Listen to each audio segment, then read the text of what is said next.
coach. So I'll dive right into it. I'm good to start, right? You're good, Coach. Roll away. All right. So I want to really cover a couple of things that, to me, I mean, I speak at clinics all the time. I've spoken on 2 virtual clinics up to this point.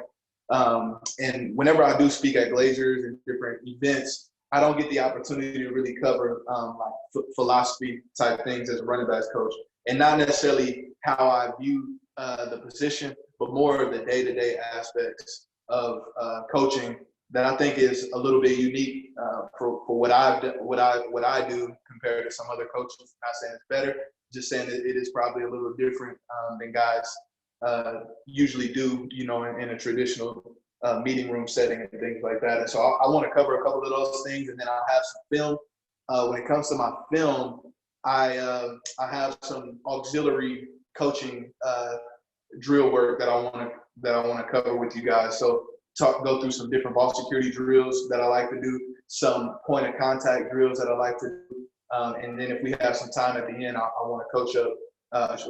Show you guys how I coach up pin and pull as well. I've done clinics with inside zone, wide zone, and some different elements, and so these are kind of things that I haven't really touched on for the guys that have seen me speak previously. And so I'll say this too, when this is over with, if you just follow me on Twitter or reach out to me via email, I'll send you this whole drill tape that covers everything as far as run game, footwork, all those things. And so just reach out to me and I'll get it to you, especially if I don't hit something today that you kind of had interest in. And so that we'll just jump straight into it, okay? So my philosophy at this level as a college coach, just so you know, is I use the acronym for RBs. R is recruiting. And when it comes to recruiting, I want to have game-changing talent and program-changing character. Those are the difference makers, I think, in your not just, you know, guys that can get some yards for you when they get the ball in their hands, but guys who change your program with the type of character they have. And so it's hard to find both, but when you do, those guys usually make a profound impact and take your program to the next level. So that's the number one thing I'm looking for at this level. When I'm going out there, no matter if we get one guy in that class or 2 guys, I want to try to get somebody who fits the bill. The B is ball security. And it's funny, but I always tell my guys this: if no matter who we're playing, if we just protect the football, we'll always have a chance. We could be playing a team that's, you know, on paper, it's going to be tough for us to get it done against those guys. Okay, we may still not get it done, but at least we give ourselves a chance to get it done against those type of guys if we protect the football. On the other end, we may look a lot better on paper than the team that we're going against. If we put that ball on the ground, then things are going to get you know, ugly out there, and we might give them a chance to be in a game when they really shouldn't. So that's something I preach daily, because I feel like, I mean, that's a simple deal, but in my opinion, if you just protect the football, you at least give yourself a chance. So that's something I'm harp on daily. And then the S is for standards. And I'll kind of I'll talk about it a little bit more as we move forward. But standards is just taking pride in the details. I'm a very detail-oriented coach. I give them a specific criteria for what I'm looking for in my expectations, whether it be practice or in a game. And then I just harp on the same coaching points and the same nuggets daily. But you'll see as we continue to move on, I'm huge on the details, and it's sort of like the ball security deal. If we're just where we're supposed to be in the run game, or if we're, you know, at the right depth on our spot route, all those little things matter. How you do anything is how you do everything, and those are things that I'm going to preach on a daily basis as a running back coach. Go to the next slide here. Okay, so this is where the unique part goes into it. So position meetings. We don't see a lot of clinics that go on about position meetings. A little bit about my background.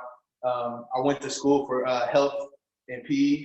So the program that I was in, I had to do student teaching, and not just the easy stuff where you just, you know, roll the balls out and let these guys go, you know, play football and, you know, flag football for 50 minutes or, you know, things like that. I actually had to teach health classrooms as an undergrad, and it was tough for me, but I learned so many lessons that I didn't even know that were preparing me to be a better coach and a better teacher as a coach. And so these are some things, and I'll say being at BYU, Coach Sataki is huge on our learning environments, the different styles, utilizing different styles of learning, and that really helped me. A lot of the deals that we talked about, at BYU, I kind of already had in my repertoire, but it just really more so than anything, re-emphasize it in my mind that this is the way to go, and this is how you get guys to learn immediately, and not more so a marathon type learning system. And so it's called engaged learning, and I have this sexy little paragraph right here, but really what engaged learning is you're creating an atmosphere that's social in a meeting room. It's not just one coach sitting there, the coach is sitting there giving all these points. It's interactive, and these guys are bouncing things off of each other as you're kind of more so the mediator as the coach.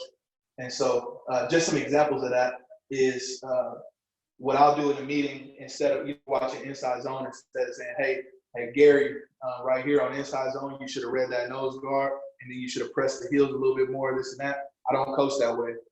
The example that I like to use, this is probably the most predominant coaching style that I use in meetings, is instead of me, giving him the answers to what I think should have done, I say, hey Gary, talk to me about this run.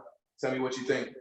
And I want him to verbalize the coaching points, because he'll say the same things, but what it does, in my opinion, just from my perspective of doing this for years now, is to really own and to really be confident in the coaching points. And so we know coaches, some of our coaching points fall on deaf ears at times, but I feel like this is a way to make sure we don't overload them with information, but we want these guys to be confident in the coaching points.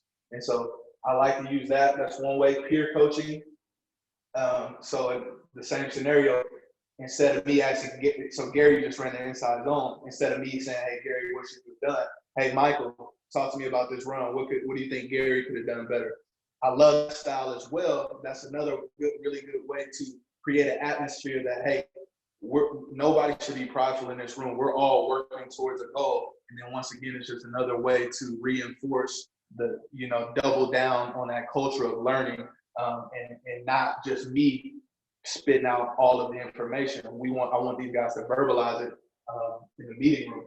Random selection. I could just put up a random play, and I could just pick a guy, and just, at any time I could say, hey, what's our footwork on Inside Zone? So with all those, really those things, it keeps these guys engaged as well, from, they're not just sitting there leaning back, falling asleep.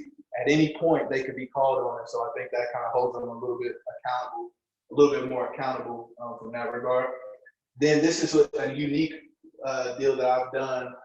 I usually only do it with my older guys that I know are going to be a little bit more confident. It's not going to have diminishing effects. But so the same scenario, say, hey Gary, come up here, take the clicker. I want you to teach us Inside Zone right here. So he goes up, and it's the same thing as him sitting down coaching us up, but it empowers him to another level. It takes his learning to another level, because now he's in the coach's seat. And I think that's just a great way to double down on that. The other thing I love from my perspective as a coach is they kind of laugh, but I'll give him the clicker and I'll go sit in his seat and kind of, be in a role of I became Gary and Gary became the coach. And the thing I like about that is because I want to hear the coaching points that he gives. Usually what happens, and this is why I picked the right guys, but you hear exactly the things that you would like, that you would say if you were holding clicker. And so it tells you as a coach, all right, those things are sticking. All right, that coaching point works, that resonates with that guy. Good. Let's keep doing that. There's other times where they may not say the coaching point, and it makes me reflect, man, maybe they don't understand that coaching point, or maybe it's too complicated. I need to switch my verbiage or make it a little more appealing to them. So I like that style. I don't do that as much. Probably the one I do the least out of all of these, but it's just another effective thing, and it just keeps an older guy who's kind of mastered a lot of the base.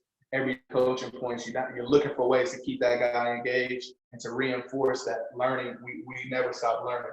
And so I like that. And then sometimes I'll just give these guys, I'll pair them up, like, hey, you two get together, you two get together, you two get together. and I'll say, hey, I want y'all to draw me up an over front, over stack to trade formation.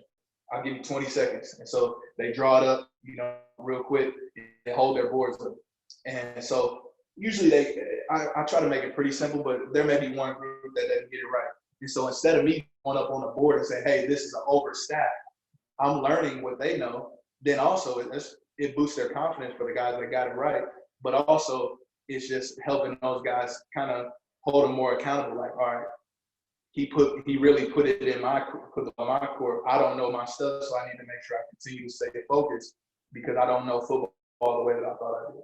So these are all just intricate, simple, really simple ways that they're a little bit unique, like I said, to other coaches. But these are things that I've seen guys, especially at this level, where they just stay engaged in the meetings, and it just doubles down on a culture of learning. I want my guys to always be thirsty for learning.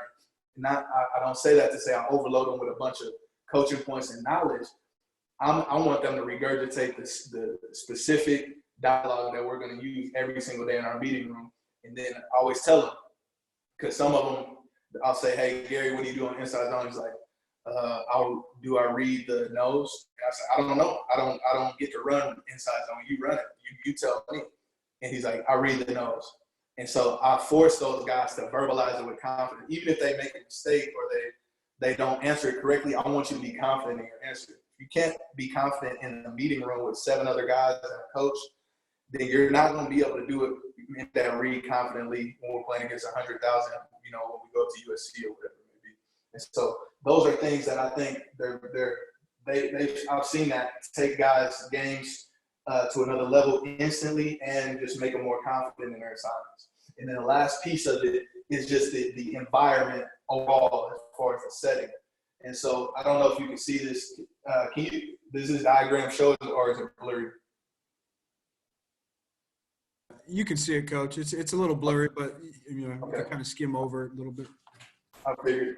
So right here is I got the screen right here. This is the screen that project, that we project the film off of. And I have desks here on the sides, and then I'm in the middle. Okay. This is how I have my meeting room set up at BYU. At Rice, I was here, and then there were rows of tables sitting as they were looking at me. So the key to all of that, the reason why this is important to me is because I think this is an accountable setting an environment that I'm setting for my guys. I want to be able to see their eyes whenever I ask a question. With all those things I talked about at the beginning, I don't want to be looking at their back while they're answering it to me. I want them to look me in my eye and say, hey, Coach, I read the nose on that play. And it's something to it, I think, is just holding the guys more accountable and just create an atmosphere. All right, I don't know if I'm going to be called on right now, but more so than that, it just tells me how confident they are when I'm asking them a question. I like to see that. And I think just the old way of the coach being behind everybody and looking at everybody back of their head, I just think that promotes the guys sitting back in their chair, kind of drifting off and this and that. It just really holds those guys accountable. And the other thing I like about it as a running backs coach, I always like to have a good amount of space in the middle, or where everybody can see, because how we might put in a new run scheme or a different footwork, and I want to be able to just real quick, not waste a lot of time, be able to kind of demonstrate the type of footwork I want to use on that, or just a little I might say, hey, stand up. We want to get our hands inside on pass pro or something like that. So everybody, that we don't always have the luxury of that, but the key thing in those, more so than just having space, is just being able to see their eyes. I believe that that's something I've seen also added to this as far as making guys learn, forcing them to become learners and to be comfortable with learning and be comfortable with verbalizing their assignments on a daily basis. Okay. And then here, this is probably the last thing I'll show you that's a little bit unique, is my film study notes that I use on a daily basis when we come to things. We have the luxury of watching film at our level with our guys every single day. And so going back to the S and RBs and the standards, this is the way that you push the culture and continue to double down on the standards that you have. So the key things for me as a running backs coach, number one, run game is your track, or some coaches might call it your aiming point. To me, you can be a marginal running back if you're just where you're supposed to be, making a read that you're supposed to. You're going to at least get us with the plays drawn up to get. I can live with that as a coach. We got to recruit better, or we got to do different things, to help the talent gap. But me just being in this situation, we have some good running backs in Arizona, but I haven't recruited any of these guys. And so how do we get the most out of them? To me, it's double down on fundamentals, details that are going to at the very least, get them to where they need to be for us to have a productive play. And so I grade them on every run that they have in practice. And then finish. The finish is kind of an umbrella, but I'll kind of give you the basic criteria on finish. And as far as practice, if we don't have the ball in our hand, we're always doing something productive. And so if the quarterback's doing an RPO and he didn't give it to us, I want us carrying it out. I always tell him, make it look real. I want you grabbing the jersey, making it look like we have the ball in our hands, carrying out, take a couple of defenders with you. So that's the criteria on that. If the ball's thrown away from us, I want us to be working towards the ball. Okay, so we might run a swing to the boundary and they do the field. Obviously, we're not going there in practice. I want to see us working. I don't want to see us with our hands looking or running back to the huddle. Mentality that I try to preach. The other thing is we might be in the slot and they threw it, through the dig route. I want to see us working upfield and trying to get in between the man that we're blocking and the ball carrier. And so that's the criteria with us out with the ball not in our hand. In practice, the criteria with the ball in our hand is if we have it, I want us bursting through. I want us 5 yards after contact every single time bursting. And then the really only way you can get a minus with the ball in your hand in practice is if you fall on the ground, or if you run right down the middle of a defender. Because to me, you want success in the game. And so I'm pretty stringent on those things. Most of the time, I kind of grade them really harshly in practice, just so that I can double down on the culture that I'm trying to set. We play balls to the wall and we play disciplined football. If we do those things, then we're going to have a chance no matter what. And obviously, if you put the ball down on the ground, it's going to be a minus as well.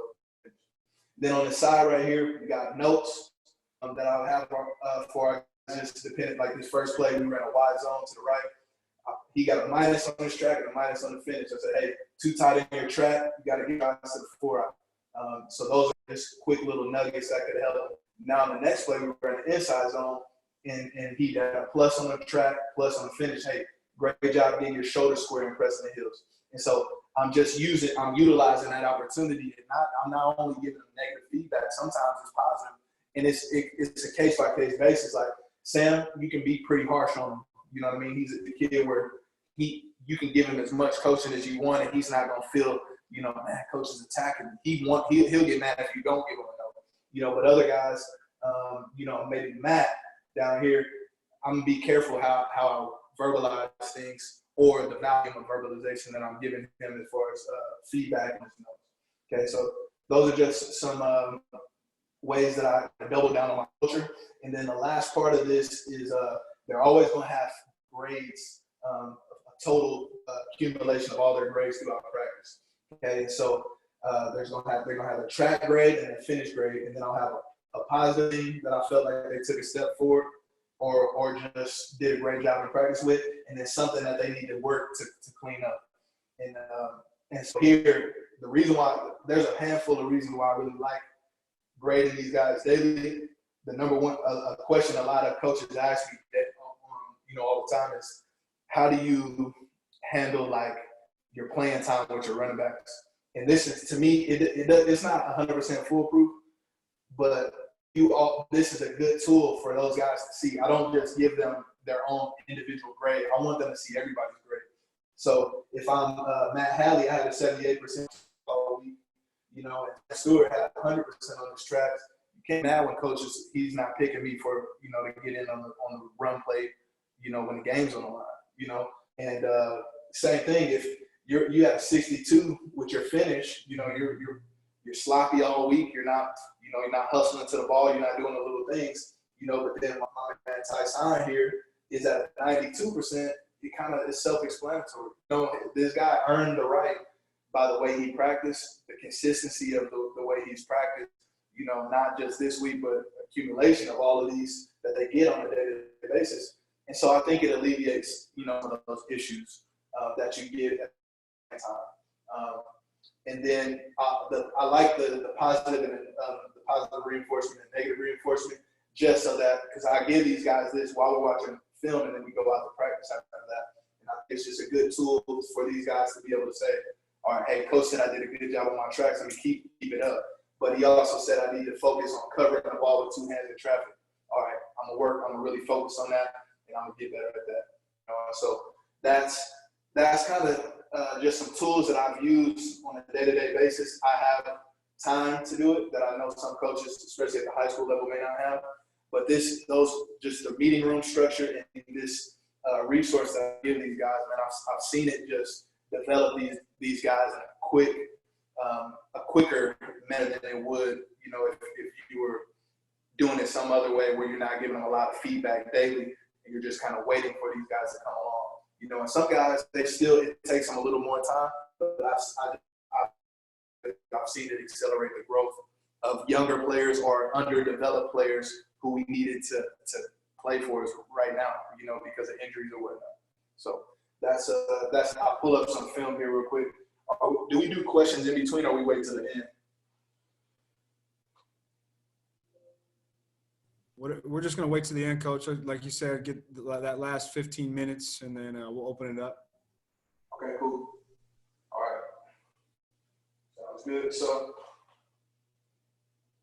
make sure this. All right, cool. So, ball security, let me get my prop. I didn't have a football, so I brought my son's first football. He's 1 year old. So, I'm going to be able to teach ball security with this little, my first football. But so this is another question that I get from a lot of running back coaches when they ask me how I coach ball security. Can you see like my arm completely on this?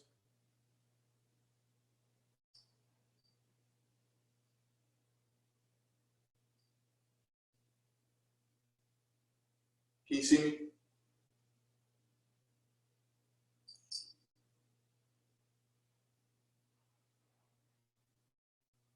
All right. So I'm gonna yeah, we can see you, Coach. Yeah, we can see you. You're good. Yeah, you're good. I thought I lost signal or something. Okay. So just real quick, how I coach security, just in general, just taking the ball from the quarterback and we got ball in the hand. All right. So I like the split finger so that when the guy hits us on the contact, we don't have. I think it's just a safety issue more so than even a ball security issue. I think the grip is tighter when you the claw grip that I know some people use, but I say split finger. But I think it's also, if you get hit right on that nut, man, it's gonna hurt. Maybe you put the ball on the ground, but you might end up breaking your finger right there. So I believe in split finger. Same thing everybody else talks about, high and tight. That's 100% across the board. I heard the term scrape your jersey numbers off with the football. Love that. Okay. All that I agree with, and it's going to be universal. The coaching point that I think that I emphasize a little bit more outside of that is tucking the elbow.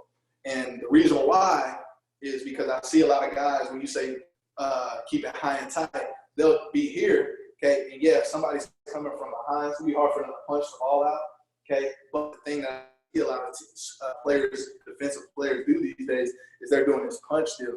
And so there is space there for, if they were to punch it, the ball can come out. And so that's why I really emphasize tucking the elbow. So I'm running with my elbows tucked. Now, I can't punch it from behind, my elbow's tucked. Now, if I do punch down on it, the ball is going right back into my framework, my elbow tucked. It's just, they're working right back in.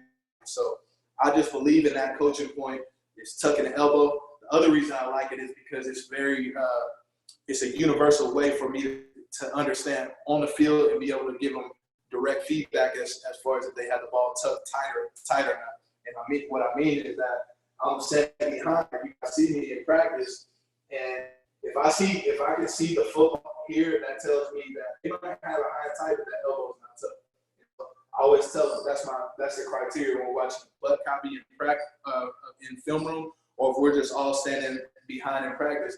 If we can see there's something you to have better ball security on that play. And so Those are the two reasons I really believe in that. For one, just the inability for them to punch it out. But for two, it's just easy to reinforce right now without, something bad happening or seeing a perfect angle on film to see the flaws in their ball security. I just think it's an easier way for me to kind of diagnose it without them actually putting the ball on the ground to be able to, to see that, yeah, we need to get this cleaned up. And so that's that. Now, as far as drills, let me grab this, get my prop back real quick. Okay, so the other question I get is how do you guys protect the football in traffic? Okay, and I used to, I did a study about 3 or 4 years ago on Ezekiel Elliott. And to me, he always gets yards after contact, and he doesn't really put the football on the ground. And the way I used to coach, I used to tell him, get two hands over the football. And that's good. They protected the football, but what to me, when you just put two hands over it, promotes getting your eyes down.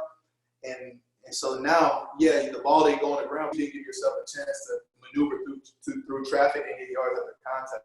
And so that's what made I actually call this drill that I'm going to show you, the Zeke drill, because of that. We're really focusing on getting skinny. I'm going to always tell them at BYU, I said, I want you to grab the wrist. Now, I had to put my pride out when I got to Arizona because Coach Taylor Mazzoni, he had a coaching point for it. He said, grab the watch, which I love, grab the watch. That's a great point. I think it resonates. It pops a little bit more. And so I had to put my pride aside and say, you know what, that point's better. We're going to call it the watch. And so we're grabbing the watch. Okay, that promotes keeping my eyes up. And then the other thing that I love is that, if I cover it with two, look how wider my surface area is for them to tackle. Okay, it's going to be hard for me to be aerodynamic through tight spaces. The thing that I like about grabbing the wrist is now I'm skinnier. My shoulders are skinny. Now I can pinball off things. I got a chance to, I might not, spin out of there and keep going, but I can fall forward and get a couple extra yards at the contact. And so that's what I preach as far as two hands in traffic. And here's a couple drills that you're going to see that I use to reinforce those coaching points on a day-to-day basis. Okay.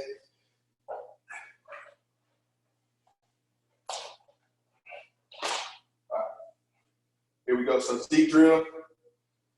Okay, it's a fairly easy drill. Most of my drill work, almost all of my drill work, I'm not trying to kill you guys with just, putting this thing 10 yards away and, having to do a bunch of running. I think running backs they appreciate that. Sometimes I'll throw that nugget in just so they can appreciate. I can make sure they appreciate it. Say, hey, look, we're not doing a lot of running, but we're trying to be productive. We're staging. We're simulating right when you get into one of the inevitable contact. And so that about 3 to 4 yards from us, we're just holding the hand shields. And I always tell them about that 1 to 2 yard radius of inevitable contact. Then that's when you want to get skinny and you want to have good pad level. And then once again, the reason why I like it is because it's promoting keeping your eyes up. The other reason I like actually being the one to hold the bag is because I want to see their eyes from a defensive standpoint. And so I think that's important too, because you'll see a lot of times they'll duck their head. I want to be able to get that flaw out of their game before we even get to a team setting, and especially before we get to a live game. So we're reinforcing it, not a lot of running, still bursting through the opposite cone, but I'm able to see their eyes, and I think it's just a productive opportunity to stage a simulation of what it's going to look like. Okay, so there it is there. Still keeping our elbow tucked, all those other coaching points, but we're just working on protecting it in traffic. Okay, and then last one here. See, they're starting to grab it right as they get into contact. I don't want you covering it with 2 from 5 yards away. Now we're slowing ourselves down. By the time we get to contact, our feet are going to be dead. I still want you running at per hour right before you get to that contact. Not too late. I don't want you wait until right at the point of attack to cover week 2. We might not even get our second hand on there, but let's just prepare ourselves right before we get contact, about right there where he's at, and then now we got a chance to fall forward. Okay, I'll show you here some film of why I believe in this coaching point as far as covering it with 2. Okay, so you'll see here, right there on contact, not too soon, but right there, covering it with 2, and now he's still, getting 2 involved. He's protecting it. And that the reason why I like this is not just protecting the football for our team, but the way he's finishing. He's got 7, 8 yards after contact right there. So I think you're getting the best of both worlds with that coaching point. Okay, here's another one. Okay, right there. Losing his balance, covering it with 2. Okay, and then he doesn't spit out the other side, but he's falling forward. He's getting 4 yards after contact. Okay, because his eyes are up. He's got great pad level, and then he's protecting the football. So once again, the best of both worlds on that. Okay, here's another one. He's getting skinny. Okay, and I put this one on here more so to just show how much more aerodynamic are in tight spaces by having your shoulders. Look how tight his shoulders are. You can't see the football. He's tight. He's aerodynamic. He's falling forward. He's getting us 3, 4 yards after contact. Okay, look, we'll watch this one from this angle here. Okay, once again, just getting skinny. Got the ball covered with 2, and his eyes are up the whole time. That's why he's moving a pile right there. His eyes are up. Okay, and so the old way I taught it, he's covering with 2, and his shoulders are going to be this wide, just trying to cover the ball with 2 like that. And so that's, once again, that's why I think it promotes skinny on contact, and it's going to at least give us a chance to fall forward and get yards after contact. Okay, so that is how I preach just in traffic ball security. I know some coaches, I was just talking to a coach the other day that coaches, in some areas of the field we want to cover it with 2 like this, and in certain areas we want to do, get skinny like that. I believe that you can have success doing both, but to me, I just want to keep one universal language, and I think because I think you can have success no matter what with just that one way to teach ball security. So I always try to eliminate the coaching points as much as possible for those guys, as long as, we can still get away with not having extra coaching points. So that's why I believe it's that way as far as teaching 2 in traffic. Okay, here's a drill that I like to use. So they know the standard as far as tucking the elbow and this and that, as far as just day-to-day when we have the ball in our hands. This is a drill that not only works and focuses on keeping that elbow tight, but it reinforces good ball security in situations where we're not able to get that second ball. Not necessarily that, that it doesn't call for 2-hand because we're not necessarily traffic, but we got a defender directly on the ball side, so we got to protect the football. And so here's a drill I like to do. Once again, you see it's not too, we're not doing too much running, okay, but I like this drill because it forces them, it teaches them a little bit of balance, but it also forces them to really tuck that ball high and tight whenever, you have an on ball defender right there. So what they're going to do, they're just going to get here, the ball's in your left hand, you're going to hop off your right foot, give me 2 hops, and then burst at the end. So you'll see just as we go through 2 hops, they're really focusing. We're punching at it right there, just reinforcing, keeping that elbow tucked. We still want to have great yards after contact. We still want to fall forward, but not at the expense of not protecting the football. And so as you see here too, as it goes through, I like to use these satin ball covers when I do drill work with the running backs. It's really tough, especially when they start sweating, to really keep that thing high and tight and tucked to the body. And so that's something I like to utilize, kind of a tool. I think they're pretty cheap. You could probably make them, I would imagine, but it's just something good to reinforce it and just make it a little more tough for them. And so here's the situations where I'm talking about where the ball, it's not necessarily 2 in traffic situation, the on ball defender. So he does a good job, this guy miss. Okay, I would be okay with him getting 2 on it, but he's kind of off side of control. We got an on ball defender there. He does a good job tucking the elbow, keeping it high and tight, and that the drill once again is promoting having balance as you're protecting the football. And so I feel like it paid off with that exact rep right there, the on ball defender, and him still fighting and getting yards after contact. Here's another one right here. Okay, so usually here's another coaching point that people ask me, hey, do you care what hand the running back has the ball in? I 100% do care The reason why he has the ball in the right hand here, because the ball is designed to go to the right, just so happened to spit out the backside on here. So I'm okay with it. I don't want them changing in traffic, but in the perfect world, let's just say we were running to the left here, I would want the ball on the left so that we can utilize like our inside hand to fend off defenders and also to protect ourselves from direct, inline helmet on the football right there. And so here's a situation where, it just happened where we spit out the backside. He had the ball in the correct hand, for the scenario. But then here, right there, we got an on-ball defender, not the time to switch the ball. Okay, we got to have it high and tight. We got to rip it, and we still want to get yards out of contact. And he had success on that. Okay, here's another right here. Another example. Okay, so we're here. That guy rips at the ball now, comes off a block, rips at the ball. Okay, would like him to tuck it a little bit more after. He does a good job right there. If you see right there, he squeezes it and rolls the ball across his chest. That's what I'm looking for. Then I would like him to get that thing tight again. You probably feel like he's in an open field. As long as they're in an open field, I don't overcoach it until it becomes a problem, until it becomes something I can see being an issue. And so I try not to overcoach the open field ball security as much, as long as they're in an open area where it's, there's no conflict. And here's another one.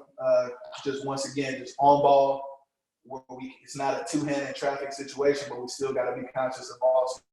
Here's one right here. That guy comes off the block. We're using our inside hand. Here's another kind of emphasizing why I believe in keeping the ball in the hand that the side we're going to, so that we can use that offhand that's from the direct impact coming from the inside, the flow from the inside of the defense. We can rip through that same foot, same shoulder. And at the end of the day, we just don't have a helmet directly on the football right here. That's the most important thing. But once again, I think, like I said, can't fall on the film, and that's why I think that drill is so important. Okay, here's one more. Okay, once again, if I could see the ball on the film, your ball security should be better. I don't see it on film. He does a good job. Would like him to get better pad level on here, but he does a pretty good job putting his shoulders down and then going fighting forward and getting some yards at the contact. Okay, so lastly, before we get into some questions, I want to talk another concept. I know you guys probably say near foot, near shoulder. I don't even know why I start calling it the same foot, same shoulder. I just start calling that, but it's all in the same. And this is something I really preached at BYU. Last year, more than any year, we had some injuries with our top guys, and so we were playing with, younger guys as developed guys that maybe weren't as talented, but they were some group guys that would do whatever. And so I really wanted to focus on having a physical mindset in our room. I thought that was what was going to. They're guys that are just going to get what the play drew up to get, so they're 4 or 5 yard running back. But how can we get these guys to become a 7 or 8 yard running back? And having this mentality, focusing on same foot, same shoulder, being physical and contact, I thought that's kind of ways that we play with a little bit more edge, and we got more out of our running game with less talented guys. And so same foot, same shoulder. We're focusing right here, physicality on contact, most pad level, not running down the middle of a defender. I'll show you what I mean by that here in a second. And just once again, emphasize a physical mindset in the run game. So here's a drill that I like to do where we stage it here, where they're picking, like they got guys converging on them. We're not just going to try to split this guy every single time, but we're definitely not just going to run right down the middle of somebody. We want to kind of pick a side, let this guy try to, grab our hip or fall on top at the end. But we definitely don't want to make it easy where they're just converging, picking us up, and slamming us down. And so we're finding them. Our foot and our shoulder should hit that guy at the same time, okay, to get physical presence, take the power from our heels through him, and have an opportunity to fall forward at the very least, if not get yards at the contact. So you'll see that here.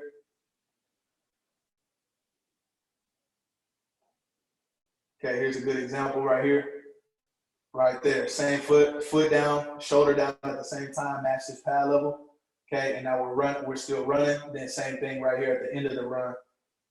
He got there a little too quick, and he was tripped up. But that's what I'm talking about. Okay, never run right down the middle. So you see how I always tell these guys to pick a side. I never want you to run directly down the middle. That's the easiest tackle for a defender to make. You got to pick a side, same foot, same shoulder, and expect to break that tackle and get vertical after that. Okay. Here's another one. Okay, right here. We didn't get a lot of yards on the run. It's physical presence. Okay. I love just seeing guys finish the run like that. They got us on this. Not a great play versus defense. We didn't block it well out there. Okay, we still had a physical presence. That was the first down.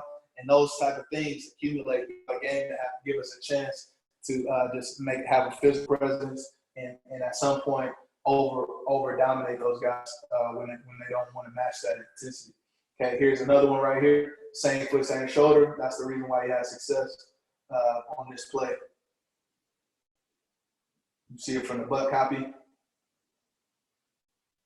Right here. Okay, once again, he didn't run right down the middle of the guy. He's picking a side, and now we got a chance. If we pick a side, we'll always have a chance. Would like for his pass to be a little bit lower on this. That would help. But he's going same foot, same shoulder. He's picking a side, and he didn't need to do much in that scenario right there on the 1 yard line.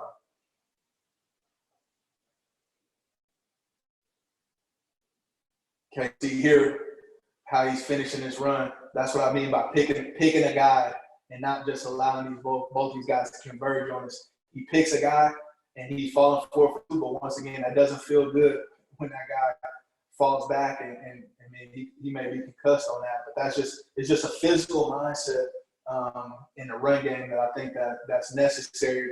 This guy's going to probably get drafted, hopefully get drafted. He'll be playing in the NFL next year.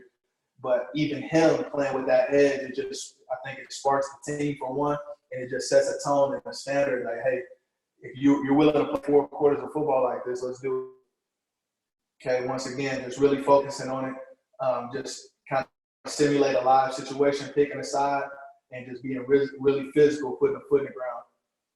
Okay, I'll show this last one right here, maybe a couple more. You'll see this one, how he moved pile at the end. Okay, that's what we're looking for. Okay, the contact's made, and now we're moving a pile, and now we just got 7-8 yards after contact on that play. Okay, let's look at it from the butt copy.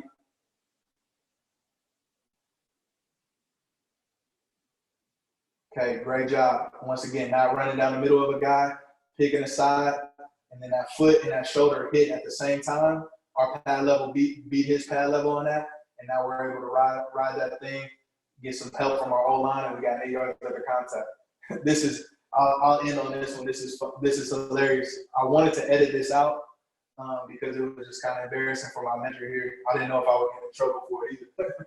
But he freaking just barreled over this guy right here on this film, and it is so crazy. I kept it on here because he does the exact same thing in the game, and so that's why I had to keep it on here. But right there, the same exact thing, same foot, same shoulder, on contact, expect to make a miss, and then we go have success getting downfield.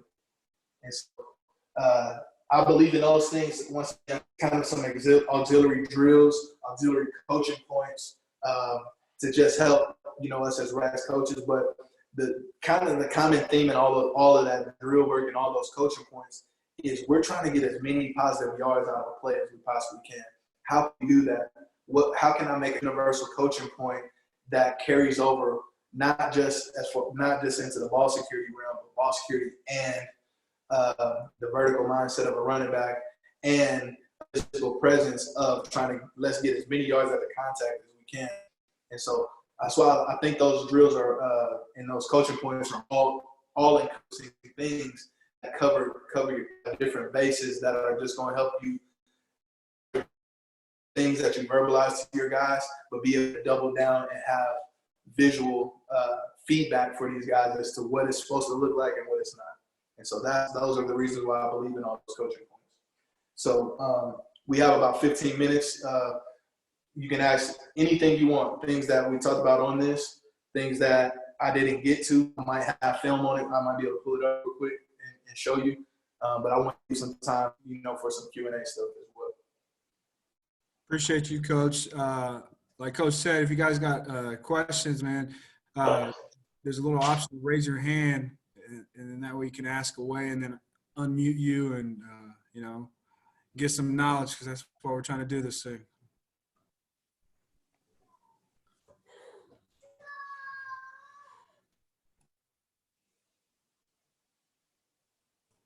All right.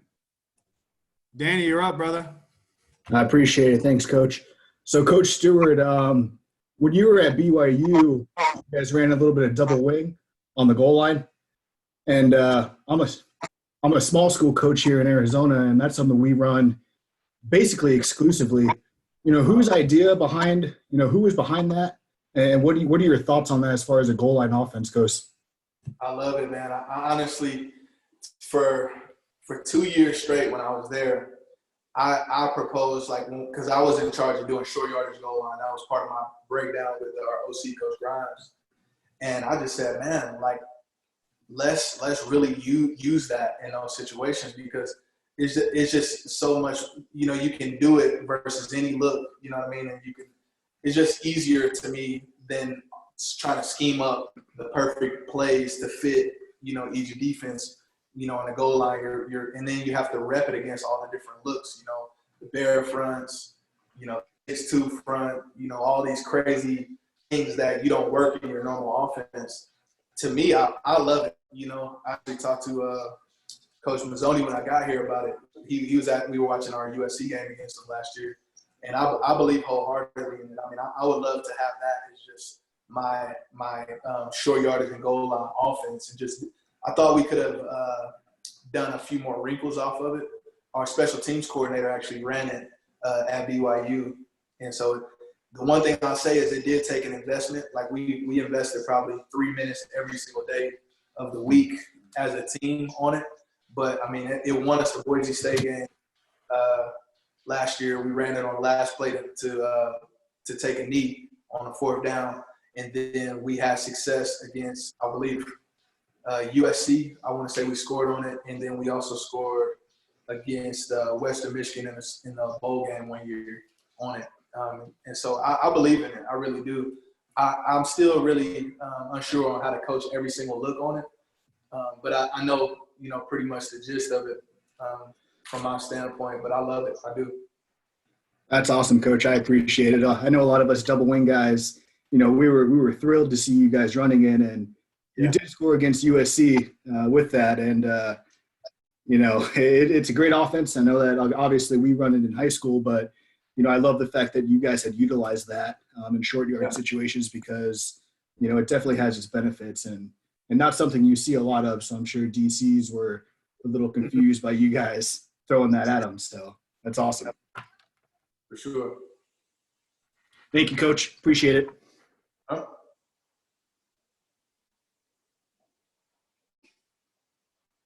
Any other questions right now? Actually, Coach, I'm going to throw some at you. Just in regards to recruiting, and I know there's a bunch of high school coaches on here as well, and coaches from across the country.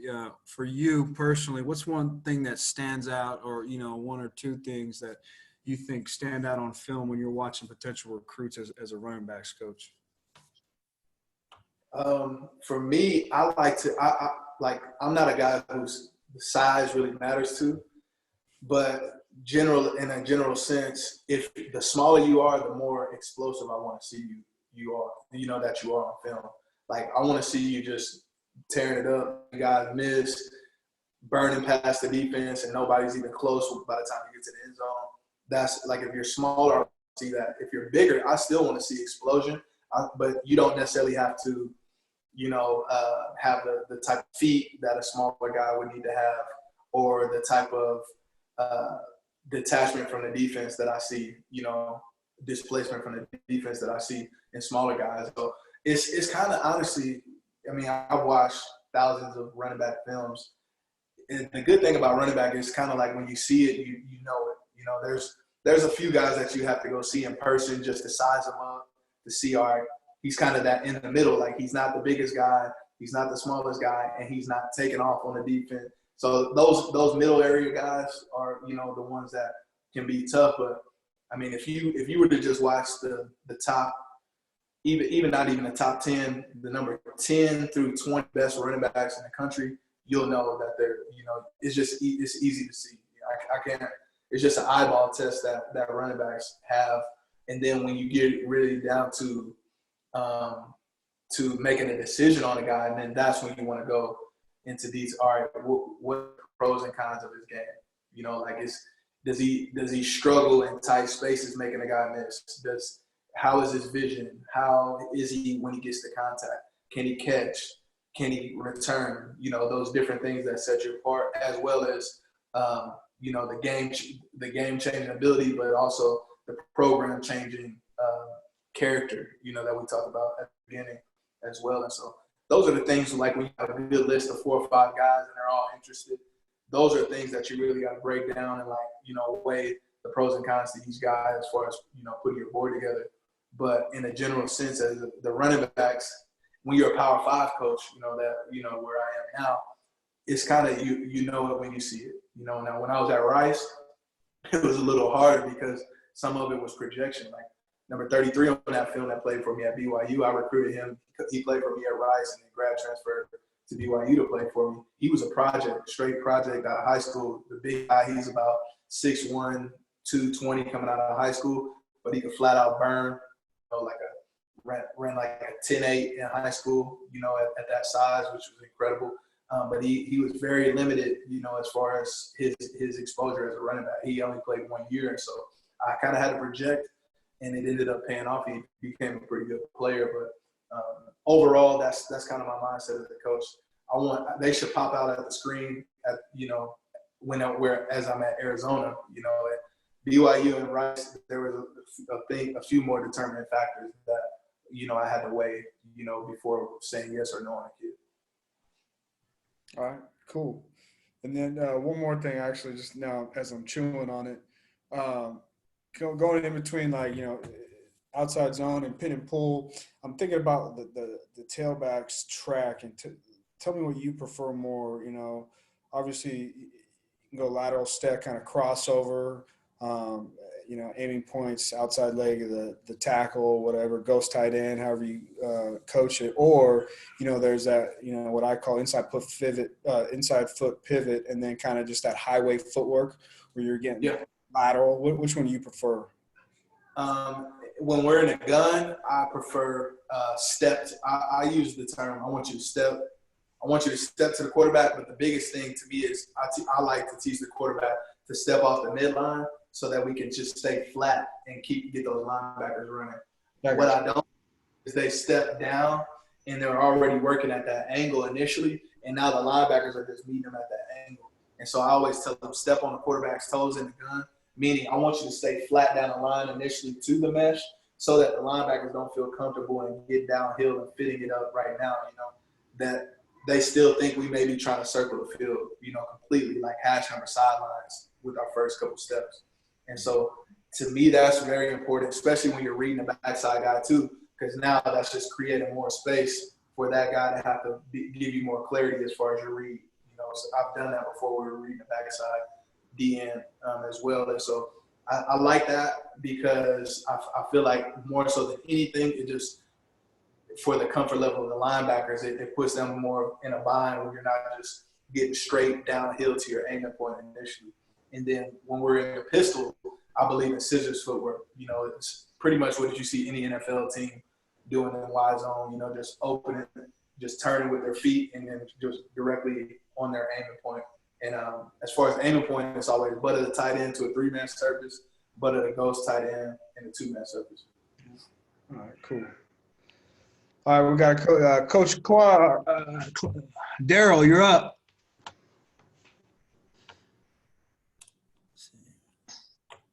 Hey, can you hear me, Coach? Yes. Okay, thanks. One of the questions I have is, are you able to coach running backs on how to better their field vision when they're running the ball? To me, that's a hard thing to coach. Very hard, yes. I would say not necessarily their field vision, but getting their eyes where they need to as far as their read in order to make the right play. And so I'm huge on making the primary and secondary read, whatever it may be. Like, get to it. I give them quick coaching points, foolproof coaching points that are going to get them directly to where they need to get. And so we really work that a lot, preach it, that meeting structure. That's why I like them. That's another reason why I like them to verbalize the coaching points, so that I know that they understand what the read is and all the things that go along with the run play. And then a coaching point that I use a lot that I don't think a lot of coaches use is press the vertical seam.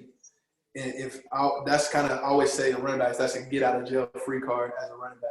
If we're running, let's just say we're running pin and pull, right?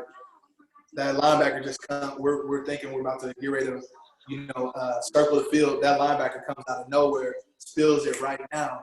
We really don't have a lot. It took us kind of off of where we thought the play was going to go. Okay, don't freak out and bounce it and try to circle the field, and now we got to forward. Let's look for the first vertical opportunity. And so I always tell them the first vertical seam is basically a clean hole or a clean gap where you see a blocker attached to their, to the defender. We can, scrape off their back in order to get skinny and at the very least get back to the line of scrimmage, if not get more yards. So that's not really teaching them vision, but that's teaching them how to still have production in the run game when chaos happens in football. Awesome. Great. Thank you, Coach. Appreciate it. Yep.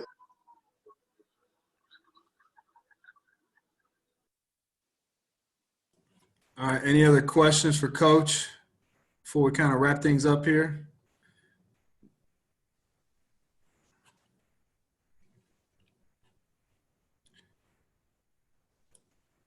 All right, Coach. I think we're good. I don't see any more questions coming in. Let me see. Hold on. I think I got one more. All right, Coach, you're up. Coach DG. Mm-hmm. Hello. Yep.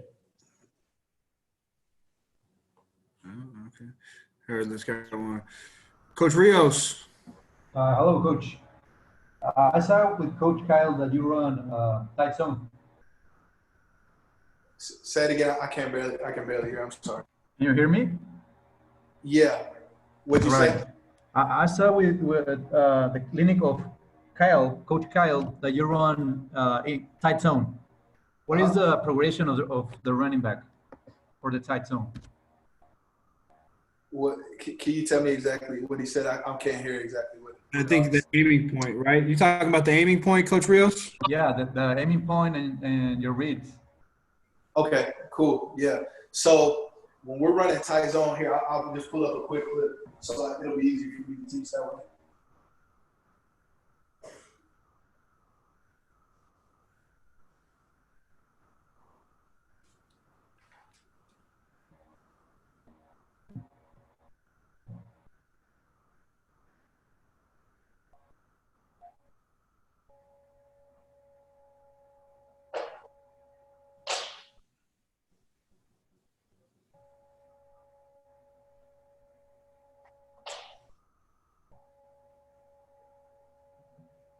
See if I can get a clean picture. All right, here we go.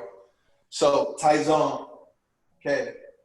Our initial alignment, this can vary depending on where you are, but I like having a wider alignment. So either outside foot on the inside foot of the tackle or split the inside leg of the tackle. I like both of those as far as our alignment. I like toes on the quarterback's heels. Okay, so in this last year we ran tight zone. Our aiming point was the near leg of the center. Okay, whenever we go against an odd front, we're going to read the head up nose. If we're going against an even front, we're going to read the first thing to our side past the center to our side. And so I'll show you a 4-down look here in a second. But so that's it. Our aiming point is the near leg of the center, and we're reading this nose right here. So we'll see. Okay, on the snap, that nose goes away. So we want to stay on our track until something takes us off. And so if they were able to reach it or, get this guy dug out, the ball in a perfect world, this play, we want this thing to hit right down the hash mark. Okay, so if he's on his track, you see that a guy shows up. And so this is from the last coaching point when you said about vision, this is what I mean by vertical seam. Okay, so we want to read our initial read to the first vertical seam. Okay, now the first vertical seam is when we see an opportunity to get north off the butt of a block is essentially what I mean by that term. The reason why that's so important, I see a lot of guys before we really coach this up, they bend this thing back and make this tackle easy for them, or they try to shove it up in here and this guy makes the tackle for a no gain or a 1 yard gain. And so he does a good job of hugging this thing tight to force. I always tell him the reason why you do that, you want to force an arm tackle at the very most. This guy should only have an arm tackle on. So he does that. This is my favorite. This is probably one of my favorite runs of my coaching career, 4 yard run, because he got the most out that he could potentially get out of this play by doing those coaching points, hugging it tight, staying vertical, even those other things that we talked about as far as getting skinny on contact. That's why I think it's important. He stayed on his track until something took him off, pressed the heels. Those are coaching points. And the biggest coaching point to make when you're running tight zone, in my opinion, or any type of inside zone, is you got to have your shoulders square at the mesh. Okay, the reason why is you don't want to disqualify yourself from the cutback. And so right there, he didn't disqualify himself from the cutback because he was square right here. He had the whole world in front of him. If his shoulders were turned, he may be able to bend it back, but it's going to take him another step to get there, or he may not. He may take himself away from it by not even having it in the vision. And so that's why that's important. So here we're running against even front. Okay, so now we're reading the first thing past the center. Okay, we'll be this shade here. Okay, this kind of a funky look. Okay, we want to stay on our track until something takes us off. He does a great job. He trusts it. Okay, and then once again, we want to hug the first. So we want to read that to the first vertical seam. He does that. Watch how tight he hugs that block. Okay, and then into those other secondary coaching points that we talked about previously with the same foot, same shoulder, Zeke on contact, two hands on contact. He got to that point, but the biggest thing he did right here, once again, his shoulders are square. He can, if he needed to, he can get all the way back here to, backside B gap if he absolutely needed to. But everything is downhill. We're pressing the heels until something takes us off our track. He hugs the block tight. That's a secondary coaching point, so that we can create space between us and the next guy that can make the tackle. So he does that, hugs it tight, doesn't run right down the middle of him, protects it, keeps his eyes up. That's why he made the clinic tape. He'll be on the clinic tape for tight zone until somebody takes the crown. Those two runs are great runs, just that very detailed, and that's what we look for, and that's how I coach it. Excellent. Thank you, Coach. Yes, sir. All right. Last one, I think, Coach Lindsay, you're up, man. Hey, Coach, what's up? Hey, how you doing? What's your take on cutting and pass protection, and what's your teaching points? Good. So cutting and pass protection overall, the only time I like my guys to cut is only on quick game. That's it. That's the only time I want you to ever cut. The two reasons I like cutting in general in that situation is it's a more opportunity for us to be physical on a block in a situation that we're normally we don't want to be. We're not going to be as physical as the guy that we're blocking. Most of the time we're cutting a DN or a linebacker in a quick game protection, and so we're not going to be pretty as physical if we're standing up as a running back. They're going to win the battle 9 times out of 10 as far as the tough man battle, so to speak. And so this opportunity for us to have a physical presence in the game, in the blocking game, but also gives us a chance to keep their hands down out of the passing lanes. And that's really the most important aspect of it is, we want to throw a slant, to that guy that's coming off the edge. I want to get his hands down at the very least, but I also want to get that guy on the ground. This opportunity for us to, put somebody on the ground as a running back, and I like that. I don't like it against 5, drop back pass or with drop back pass, because I feel like, especially versus an A gap, that's what I see the most. Like guys, they think that's the best way to block an A gap defender. That guy's gonna flip over, roll over, and be right in the lap of the quarterback. And so he didn't necessarily make the sack, but psychologically he's in the lap of the quarterback. I play quarterback, so I know how that feels. I'm off my progression now. I'm just going on into trying to make sure my ACL doesn't get torn.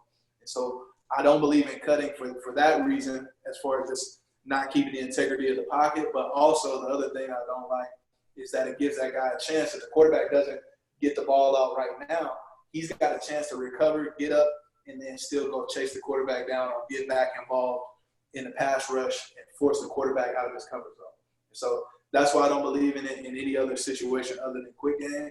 But that's the reason. Some coaches, they either just let them cut whenever, or they don't let them cut at all. I think it's important to utilize in quick game just for those reasons. And so, does that answer your question? Yeah. Appreciate it, Coach. All right, Jim.